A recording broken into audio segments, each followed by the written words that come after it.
Frog Medicine by Mark Teague.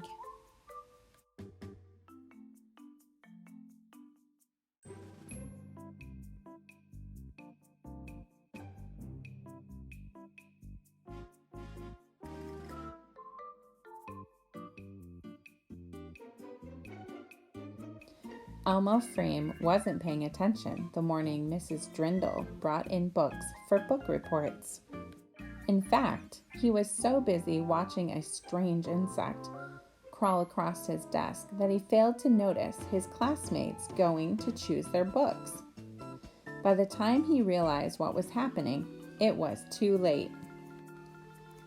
The only book left was a small, shabby, greenish thing with an odd title.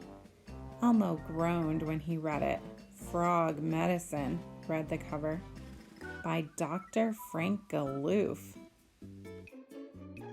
That afternoon, Elmo tried trading the book for something better, but the other kids just laughed. Frog Medicine, they shouted. Who cares about that? Secretly, Elmo agreed. Frogs were dull creatures in his opinion, good only for eating bugs and sitting in puddles. How interesting could the book be? When he got home, he threw it into his closet without even looking at it. I'll read it later, he told his cat, Leon. The week passed and things got worse. The longer Elmo put off the project, the harder it seemed. Everyone else was enjoying the assignment. Roy Plumpton was reading a book called Common Household Monsters, and Arthur Flux had already finished his report on the last dinosaurs of Terror Island. Even Buford Snark, who rarely did schoolwork at all, was clearly enjoying Space Aliens and You. It all seemed very unfair. Elmo tried to think about other, more pleasant subjects, but his thoughts kept drifting back to the book in his closet. At the same time, it seemed as though there were frogs everywhere he looked. I wish they would all just go away, he thought. The night before the report was due, Elmo began to panic. He took out paper and pencil and sat down at the desk in his bedroom. I haven't got time to read the book, he told Leon. I'll just have to make up something. But try as he might, he could think of nothing to say. He fell asleep, still worrying. The next morning was dark and rainy. Elmo felt sick. I can't go to school, he told his mother. She looked at him closely and felt his forehead. Maybe a nice hot bath would help, she said. Get into the tub and I'll run to the store for some medicine. In the bathtub, Elmo made a terrible discovery. His feet had grown long, slimy, and green. There were webs between his toes. Oh no, he cried. I'm turning into a frog. Just then he remembered the book. Frog Medicine, that's what I need. And he hopped out of the tub to get it. He didn't even need to open the book to find what he wanted. Dr. Galoof's phone number was printed on the back cover. He'll know what to do, said Elmo, as he hopped to the phone. The doctor answered on the first ring, and he listened patiently as Elmo explained his problem. Ah, that's very rare, he said. His voice was deep and grovelly. Wait outside. I'll send a cab to bring you to my office.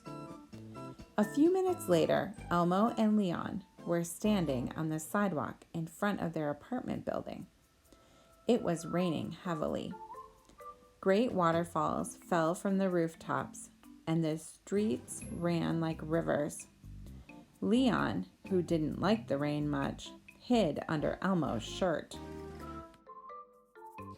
The cab that came to pick them up was unlike any Elmo had seen before. It was covered with patches of deep green moss, and when it moved, it made a loud, wet, croaking sound. The driver was equally strange. Although he wore a tall hat, he was so short that they could barely see him over the top of the seat. He sang an odd, burping song as he drove, though Elmo wasn't quite able to make out the words. Still, he was very nice, and he told them both to make themselves comfortable. With all the wet weather, the cab seemed to float along, rushing down side streets until Elmo was lost. At some point, he became certain that they were really floating. The rain slowed, and the streets became like quiet ponds. Enormous lily pads floated on the surface. The buildings, although still very tall, were wet and mossy, and many were hung with vines. A sign read, "Welcome to Frogtown." "Imagine that," said Elmo. Dr. Galoof's office was at the end of the street, or pond. Elmo couldn't decide which, and it was partly underwater. Elmo thanked the driver as they got out. He waded to the front door with Leon perched on his shoulder. "What a strange place," he said. Even so, they were both surprised by the appearance of Dr. Galoof. Although he wore a lab coat and a stethoscope, the doctor was clearly a frog. "Welcome," he said cheerfully. "And what seems to be the problem?" Elmo didn't know quite where to begin, so he told the doctor about his trouble with school and about the book report he had been unable to write. "Ah, yes," said the doctor as he pulled the book from his shelf. "Frog Medicine. A wonderful book, if I do say so myself. How did you like it?" Elmo was very embarrassed. He told the doctor how he'd been meaning to read the book, but that he kept putting it off until it was too late.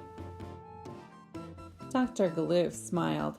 "Well, there's your problem," he said. "Go home and read, then write your report." "But you don't understand," said Elmo, and he lifted his foot out of the water.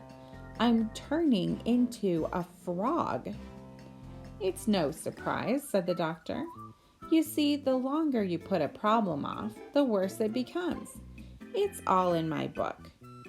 Elmo was not convinced. "I thought you might have some medicine," he began. Dr. Galoof shook his head. "Just do your homework. The rest should take care of itself." Since it was nearly lunchtime, the doctor took them out to eat. The restaurant was colorful, in a swampy sort of way, and although the food was not very appetizing to Elmo, Leon didn't seem to mind.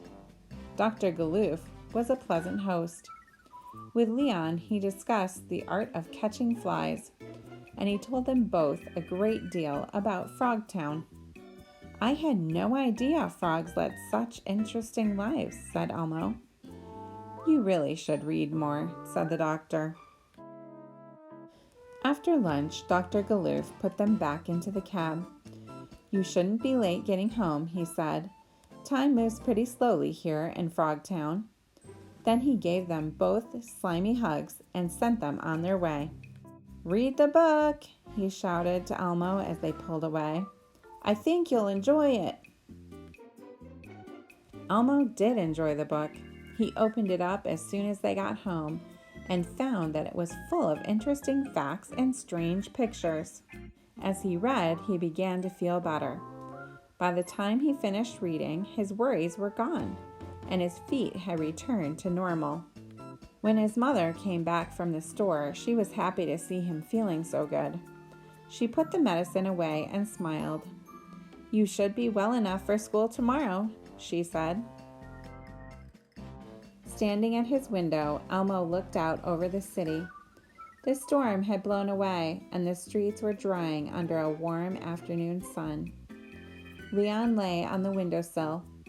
Elmo smiled and sat down to write his report.